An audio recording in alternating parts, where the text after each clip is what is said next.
his goals and his desires. I admired his policies. Why call me at all? 1980-এর দশক আমেরিকার president ছিলেন Ronald Reagan. পৃথিবীর সবচেয়ে ক্ষমতাধর দেশ তখন প্রকাশ্যে বলেছিল, আমরা কোনো সন্ত্রাসীর সঙ্গে আলোচনা করি না, আমরা ইরানকে কোনো অস্ত্র বিক্রি করি না। কিন্তু পর্দার আড়ালে চলছিল এক ভয়ঙ্কর ষড়যন্ত্র, তার নাম ইরান কন্ট্রা অ্যাফেয়ার। মধ্যপ্রাচ্যে তখন ইরান আর ইরাকের রক্তজয়ী যুদ্ধ। ইসলামিক বিপ্লবের পর ইরানকে আমেরিকার শত্রু বলেই ঘোষণা করেছিল, কিন্তু ইরানই ছিল লেবাননের শিয়াপন্থী গোষ্ঠী হিজবুল্লাহ, যারা বহু আমেরিকান নাগরিককে জিম্মি করে রেখেছিলেন।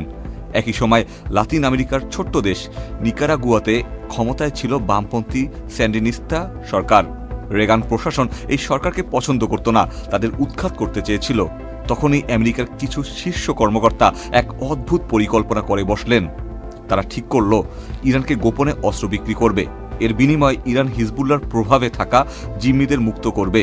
কিন্তু এখানেই শেষ নয়, ইরানকে অস্ত্র বিক্রির যে টাকা আসবে সেই টাকা চুপি চুপি যাবে নিকারাগুয়ার কন্ট্রা বিদ্রোহীদের হাতে।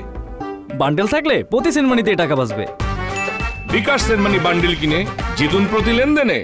তবে 1986 সালে এক লেবানিজ পত্রিকায় প্রথম খবর বেরোলো, আমেরিকা নাকি গোপনে ইরানকে অস্ত্র দিচ্ছে। এরপরে শুরু হলো তোলপাড়, সংবাদ মাধ্যমে তদন্ত, কংগ্রেসে শুনানি।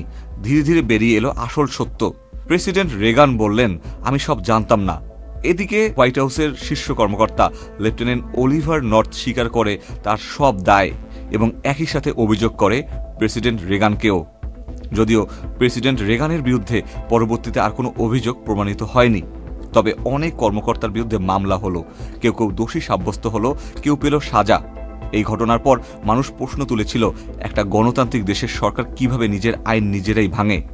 ইরান কন্ট্রা অ্যাফেয়ার প্রমাণ করে রাজনীতি মানে সবসময় সাদা কালো নয়, যেখানে অনেক অদৃশ্য চুক্তি, অনেক লুকানো স্বার্থ, যেখানে মুখে বলা হয় শত্রুকে কোনো সহায়তা নয়, কিন্তু আড়ালে চলতে থাকে অস্ত্র, টাকা আর রাজনীতির অদ্ভুত বাণিজ্য।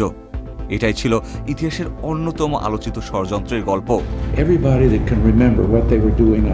Ikhtiyar Ferdous, channel I.